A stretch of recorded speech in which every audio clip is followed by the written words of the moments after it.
نکاح ایک فطری ضرورت بھی ہے۔ جس طریقے سے آدمی کے لیے کھانے پینے کی ضرورت پڑتی ہے، غذا کی ضرورت پڑتی ہے، اسی طریقے سے نکاح کی بھی ضرورت پڑتی ہے۔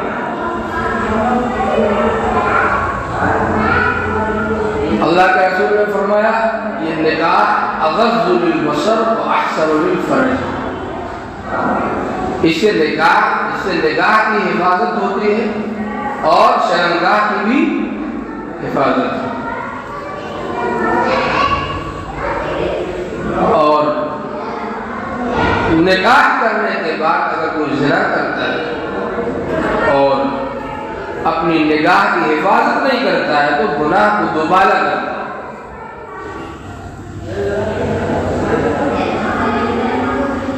اور شیطان ابھارتا بھی ہے، اپنی بیوی اس کو اچھی نہیں لگتی، وہ سمجھتا ہے سامنے آنے والے اور زیادہ خوبصورت۔ یہ شیطان وسوسہ ڈالتا ہے، دگ مارتا رہتا ہے نفس پر بیٹھ کر کے کہ سامنے آنے والی بہت اچھی۔ تو جب ہم آنے والی کو دیکھیں گے تو ظاہر سی بات ہے ہماری گھر والی ہمیں اچھی نہیں لگی،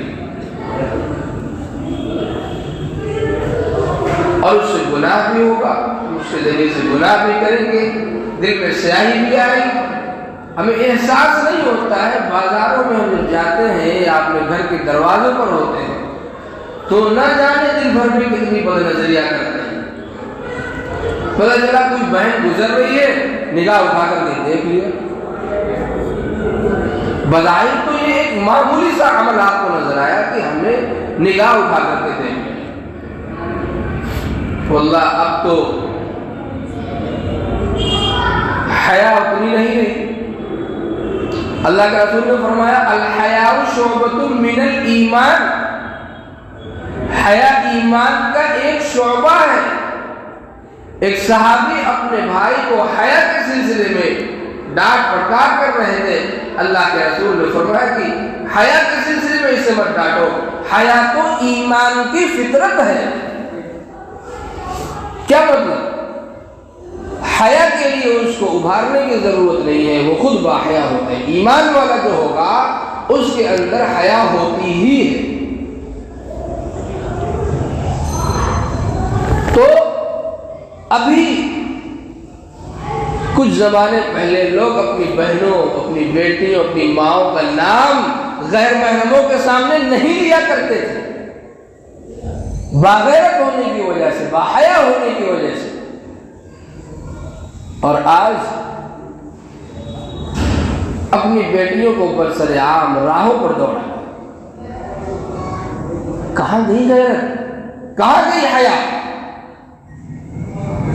نکاح کا سلسلہ میں نے چھڑا۔ نکاح جس طریقے سے نکاح کی حفاظت کرتا ہے، شرمگاہ کی حفاظت کرتا ہے، اس سے انسان کی حیا برقرار رہتی ہے۔ نکاح نہ ہو تو حیا برقرار نہیں رہتی۔ بعض مرتبہ تو نکاح سنت ہے جب آدمی کا نفس اعتدال پر ہو، لیکن اگر گناہ کا خدشہ ہے، زنا کرنے کا خدشہ ہے تو نکاح کرنا واجب ہو جاتا ہے۔ اور آج ہمارے یہاں کیا ہے، ایک آدمی کروڑ پتی ہے، وہ ٹھاٹ سے شادیاں کرتا ہے، 10-20 لاکھ کی شادیاں کرتا ہے، اور میرے گھر کے بازو کا جو پڑوسی ہے وہ 5,000 کا بھی آدمی نہیں ہے تو وہ شادی کیسے کرے؟ ہمارے شرم کی وجہ سے اپنی بچی کو گھر میں بیٹھا رکھا ہے کہ بازو والی کی 10 لاکھ کی شادی ہوتی ہے، میری تو 3 لاکھ کی ہونی ہی چاہیے، حالانکہ اس کے پاس 10-5 ہزار روپے بھی نہیں۔ نکاح کو ہم نے مہنگا بنا دیا اور زنا کو سستا کر دیا۔ جب نکاح سستا ہوگا تب زنا مہنگا ہوگا۔ آج نکاح مہنگا ہو چکا ہے اور زنا خوب سستا ہو گیا، حالانکہ حدیث پاک میں اللہ کے رسول نے فرمایا ہے کہ نکاح سستا کرو، نکاح سستا ہوگا تو زنا رک جائے۔ کسی کے پاس اگر 10,000 ہے اور نکاح سادہ کرتا ہے تو ٹھیک ہے بھائی، سنت کے مطابق وہ کرتا ہے، لیکن اگر اس کے پاس کروڑوں کی پراپرٹی ہے پھر اس کے باوجود وہ نکاح کو آسان کرتا ہے، سستا نکاح کرتا ہے، کم خرچ نکاح کرتا ہے، تو بڑے کمال کی بات ہے۔ آپ کی اسی محلے میں کچھ لوگ ایسے بھی ہیں جو بہت پیسے والے ہیں لیکن سادہ سودہ نکاح کرنے والے، یہ کمال کی بات ہے۔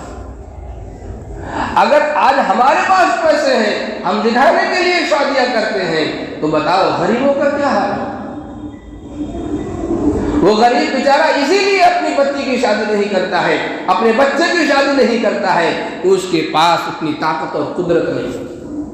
بچیاں جوانی کو عمر سے نکل کر کے شدت عمر کو پہنچتی ہے، نفس پر نفس غالب ہوتا ہے اور زنا کے لیے نفس ابھارتا رہتا ہے، حتیٰ کہ ایسا بھی ہوتا ہے بچہ بھی زنا کرتا ہے، بچیاں بھی زنا کرتی ہیں، صرف اس وجہ سے کہ معاشرے کو پیسے والوں نے، دولت والوں نے، ثروت والوں نے معاشرے کو گندا کر دیا، نکاح کو مہنگا کر دیا۔ اس زنا کا، اس گناہ کا وبال ان ثروت والوں پر بھی ہوگا، گھر والوں پر بھی ہوگا، آباء و اجداد پر بھی ہوگا، اس کا وبال بستی پر بھی ہوگا، محلے پر بھی ہوگا، اس کا وبال گھر پر بھی ہوگا۔ اور مان لیجئے اگر باپ بیچارہ کوشش بھی کرتا ہے کہ میں اس کا نکاح کر دوں، تو بچی ہی راضی نہیں ہوتی کہ میں سستے میں نکاح نہیں کر سکتی،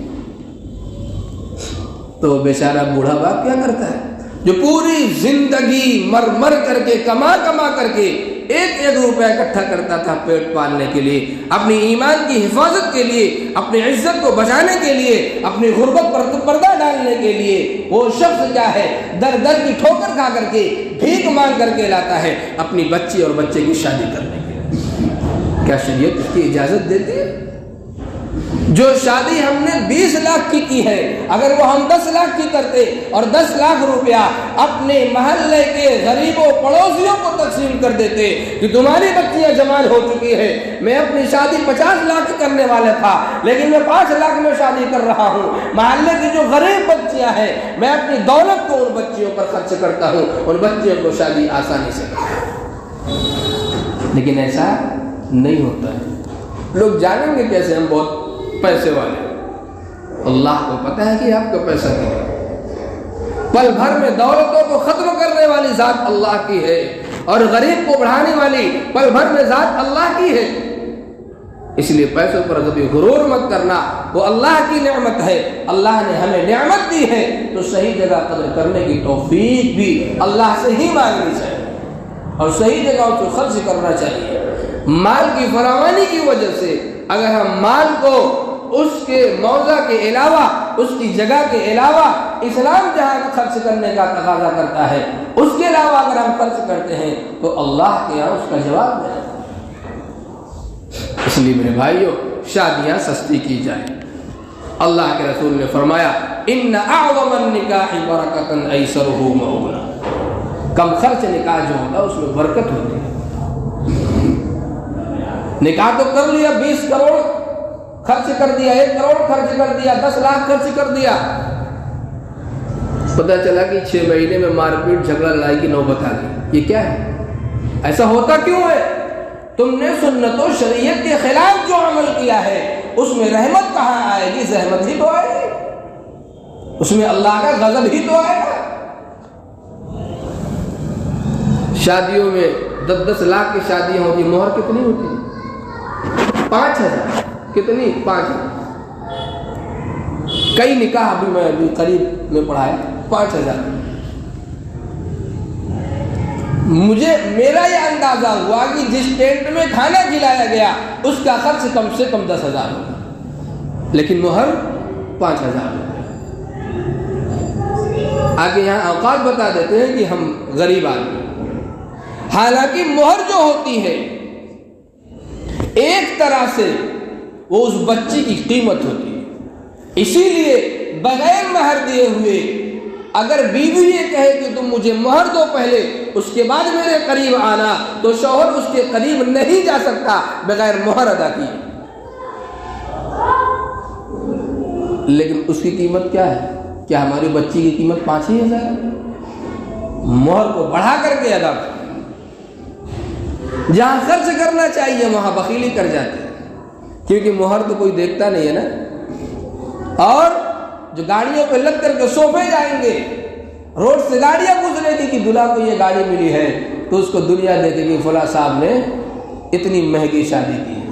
اور دوبارہ جب اس محلے میں شادی ہوگی تو دوسرا شخص کہے گا وہ 10 لاکھ میں کیا تھا تو میں 15 لاکھ میں کروں. اللہ اور اس کا رسول جہاں پڑھنے کے لیے کہتا ہے وہاں ہم پیچھے ہٹ جاتے ہیں، اور جہاں نفسانی خواہشات پر عمل کرنا ہوتا ہے وہاں ہم آگے بڑھتے ہیں. میرے دوستو، نفس کی خواہش اگر شریعت اس کو چاہتی ہے بڑھ چڑھ کر کے اس پر حصہ لو، لیکن اگر ہمارے نفس کی خواہش شریعت کے خلاف ہے تو اپنی خواہشات کو وہیں دبا کر کے رکھ دو، تب ہمارے قلب میں ایمان کی حلاوت نصیب ہوگی. نکاح کے خرافات میں سے آج کل ایک خرافات یہ بھی چل رہی ہے، ہو سکتا ہے کچھ لوگوں کو خراب بھی لگے، لیکن علماء کا کام ہے مسائل کو واضح کر کے ڈنکے کی چوٹ پر بیان کر دینا. مسائل کو جو چھپائے گا وہ مداہن فی الدین ہے. آج کل لوگ امام صاحب نکاح پڑھانے جاتے ہیں تو بچی والا یا بچے والے نکاح میں شریک لوگ کہتے ہیں امام صاحب گھر میں چلیے نکاح پڑھائیں. کہاں؟ غور سے سننا میری اس بات کو، خرافات پڑھتے ہی جا رہے ہیں. ابھی 2 دن پہلے میں نے نکاح پڑھایا قریب بستی، میں باپ اس کا اجازت لے کر کے آیا، میں نے نکاح پڑھا دیا. ایک صاحب نے کہا کہ نکاح نہیں ہوا. میں نے کہا کیوں نہیں ہوا؟ کہا آپ نے اجازت نہیں لیا. میں نے کہا باپ کا درجہ میرے سے گھٹ گیا، بچی کے نزدیک میں باپ سے زیادہ عظیم ہوں. دستخط ہو چکا ہے. انہوں نے کہا دستخط کیا چیز ہوتی؟ دستخط تو اس کا کوئی مطلب نہیں. بھلا بتائیے دستخط دیتے کیوں؟ اگر وہ اجازت بھی نہ لیتا، میں مسئلہ بتا رہا ہوں، اگر وہ باپ اجازت بھی نہ لیتا لیکن بچی کا دستخط اگر پیٹ پر موجود ہے تو قضاً اس کا نکاح درست ہو گیا. اگر بچی نے اپنا دستخط نہیں بھی کیا، کسی نے اس کی جگہ پر دستخط اس کا کر دیا، تو قاضی یہ فیصلہ کرے گا کہ نکاح درست ہو گیا، اگرچہ دیانتاً اس کا نکاح نہیں. لیکن باپ نے اجازت لے لیا تو کافی ہے. تو بہرحال میں نے کہا کہ بھائی اگر نکاح نہیں ہوا تو میں اس سے اچھا نکاح پڑھانا نہیں جانتا.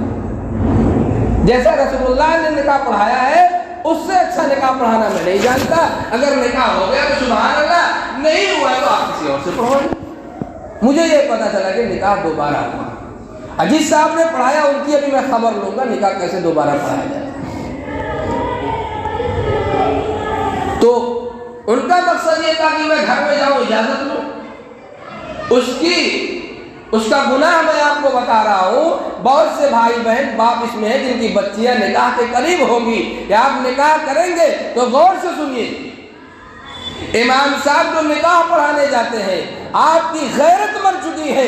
امام کی نکاح، اس کی نگاہ آپ کی غیر محرم بچی پر پڑتی ہے. آپ کا دل گوارا کرے گا اس کو؟ ارے گوارا کرے گا آپ کا دل؟ امام کی نکاح جو غیر محرم ہے آپ کی بچے کے چہرے پر پڑتی ہے. آپ کا دل اگر گوارا کرتا ہے تو آپ سمجھیے کہ آپ کی غیرت مر چکی. لیکن خود بھڑلنے سے لوگ امام صاحب جاتے ہیں گھر میں نکاح پڑھاتے. اور اگر مان لیجئے سامنے بچی نہیں ہے، امام صاحب نکاح پڑھانے گئے، مان لیجیے آپ بڑے دیندار تھے، آپ نے بچی کو پردے کے پیچھے بٹھا دیا کہ وہیں سے تم آواز دے دو کہ میں آپ کو نکاح کی اجازت دیتی ہوں. میں یہ پوچھتا ہوں آپ سے، کیا آپ کو یقین ہے کہ پردے سے پیچھے اجازت دینے والی بچی وہی ہے جس کا آپ نکاح پڑھانے جا رہے ہیں، یا کوئی اور بچی آپ کو آواز دے؟ یقین کے لیے ہی تو آپ اجازت لینے جاتے ہیں. پردے کے پیچھے سے کون اجازت دے رہا ہے؟ کسی کو کچھ ہوتا ہے. اگر وہی بچی آپ کو اجازت دیتی ہے، ایک گناہ میں یہ بتا رہا ہوں، وہ غیر محرم ہے، غیر محرم کی آواز آپ کے کانوں میں پڑتی ہے، کیا قرآن حدیث کی اجازت دیتا ہے؟ اور اگر دوسری بچی اجازت دیتی ہے تو کیا باپ تمہارا مر چکا تھا، باپ اس عورت سے زیادہ اس کا وصول ختم ہو چکا تھا، کیا باپ کی اجازت کافی نہیں تھی؟ دوسری لڑکی آپ کو اجازت دے دی؟ میری بات آپ حضرات غور سے سنیے، یہ کام شریعت کے خلاف ہے، لیکن کچھ دھڑلے سے امام لوگ جا کر کے نکاح پڑھاتے ہیں، اور اگر نکاح نہیں بھی پڑھاتے ہیں تو بڑا خلفشار ہوتا ہے، نکاح تو ہوا ہی نہیں۔ جو امام تمہیں نماز پڑھاتا ہے، جو امام تمہیں مسائل بتاتا ہے، جس امام کی تم اقتدا کرتے ہو، اگر اس کا نکاح تمہارے پیچھے نہیں ہوتا تو نماز کیسے ہوگی؟ اس کا پڑھایا ہوا نکاح نہیں ہوتا تو نماز کیسے ہوگی بھائی؟ اور اگر مان لیجئے نکاح نہیں ہوا تو آپ مسئلہ تو بھیجو دارالفتہ میں، جہاں آپ کو اطمینان آپ لکھ کر کے بھیجیے ایسے ایسے نکاح ہوا کہ نہیں ہوا، تب آپ کو بتایا جائے گا کہ ہوا کہ نہیں۔ اور مان لیجیے اگر نکاح نہیں ہوتا تو امام صاحب کو کیا پڑی تھی گھر میں نہ جا کے، وہیں جا کر کے پڑھا لیتے۔ بس فرق یہ ہے کہ میں نکاح پڑھانے والوں سے پیسہ نہیں مانگتا، ابھی اگر میں پیسہ لیتا تو میں گھر میں بھی جا کے نکاح پڑھاتا، کیونکہ مجھے پیسہ چاہیے۔ اور یہ پیسے کے پجاری لوگ شریعت پر عمل نہیں کرتے ہیں، ان کو پیسہ چاہیے۔ آپ شریعت کے کسی بھی عمل پر اس کے خلاف کروا لو، پیسہ اگر ان کے سامنے ہے تو شریعت نظر نہیں آتی۔ ایسے نکاح میں برکت نہیں ہوا کرتی، اس میں پھول ہی ہوا کرتی۔ اور انہی خرافات میں سے ایک یہ بھی ہے، مان لیجیے آپ بہت شریف آدمی تھے تو نکاح کے وقت گھر میں عورتیں نہیں ہوتی نا، صرف دلہن ہوتی ہے نا، پورا محلہ اسی گھر میں، رشتہ دار اعزاء اقربا اسی گھر میں پڑے رہتے ہیں، بھرے رہتے ہیں۔ آپ بڑے شریف انسان تھے امام صاحب، آپ نگاہ نیچی کر کے گئے اور اجازت لے کر کے واپس چلے آئے، لیکن محلے پڑوس کی عورتیں، اعزاء اقربا رشتہ دار کی عورتیں جو دلہن کے بازو میں بیٹھی تھی، کیا ان لوگوں نے اپنی نگاہ کی حفاظت کی؟ یہ جائز ہے؟ جس طریقے سے کسی مرد کا کسی عورت کو دیکھنا جائز نہیں ہے، خلاف شرع امر ہے، اسی طریقے سے کسی عورت کو کسی غیر محرم کا دیکھنا جائز نہیں ہے۔ اچھا کچھ لوگ یہ بہانہ کرتے ہیں کہ بھائی ابھی گھر والیاں کہیں گے کہ امام صاحب کیسے تھے، حافظ صاحب کیسے تھے، گھر میں نکاح نہیں پڑھانے آئے، تو مجھے ایسا لگتا ہے کہ ان کی حکومت گھر سے چلتی ہے۔ الرجال قوامون علی النساء پر عمل نہیں، حاکمہ گھر میں ہے، ہوم منسٹر گھر میں ہے، اب اس کے خادم ہیں۔ لکھا ہے علماء نے کہ عورتوں کی باتیں جو آپ کو عمل کرنے کے لیے دیں، آپ کو حکم دے، آپ خوب غور سے سن لیا کریے، میڈم کیا کہہ رہی ہیں، محترمہ کیا کہہ رہی ہیں، آپ بہت اچھی بات کہہ رہی ہیں، لیکن کبھی عمل مت کرنا، کیونکہ ناقصات العقل والدین ہے، اس کی عقل بھی ناقص ہے، وہ دین میں بھی ناقص ہے، وہ تمہیں صحیح طرز پر نہیں لے جا سکتی، اس کی سمجھ میں جو آئے گا فوراً اسی کا جواب دے گی۔ اس لیے آپ جس بات پر جس پر عمل کرنا چاہے سوچ سمجھ کر کے علماء سے پوچھ کر کے اس پر عمل کریں۔ ہوم منسٹر کے بات پر اگر آپ عمل کریں گے آپ رانگ چلے جائیں گے، غلطی پر چلے جائیں گے۔ اللہ تعالی ہم سب کو نکاح آسان بنانے کی توفیق سے نوازے، خرافات سے بچنے کی توفیق سے نوازے۔ میرے بھائیوں، میں نے حدیث پڑھی تھی، ان اعظم النکاح برکۃ ایسرہ مؤونہ، آپ نکاح جب سستا کریں گے سکون بھی ہوگا، خرچ بھی کم ہوگا، غربا اس کو پسند بھی کریں گے، اور آپ کا غریب پڑوسی جو ہوگا اس کے اندر بھی جذبہ ہوگا۔ بھلا بتائیے، اس کے اندر کروڑوں کی دولت تھی، یہ ثروت والا تھا، اہل دولت تھا، مال والا تھا، اس نے اپنی شادی کو سستی شادی کیا، نکاح کو آسان کیا، تو میں غریب ہوں، مجھے تو اور سستا نکاح کرنا چاہیے۔ اس لیے خرافات کو ختم کر کے، نفسانی خواہشات کو دبا کر کے، اس کو پیچھے ڈال کر کے، رسول اللہ کیا کہتے ہیں، قرآن کیا کہتا ہے، حدیث کیا کہتی ہے، میرے رب کا فرمان کیا ہے، اس پر عمل کیا جائے، انشاءاللہ وہ نکاح برقرار بھی رہے گا، پائیدار بھی رہے گا، زوجین میں مودت محبت بھی قائم رہے گی، اور اولاد صالح بھی نصیب ہوگی۔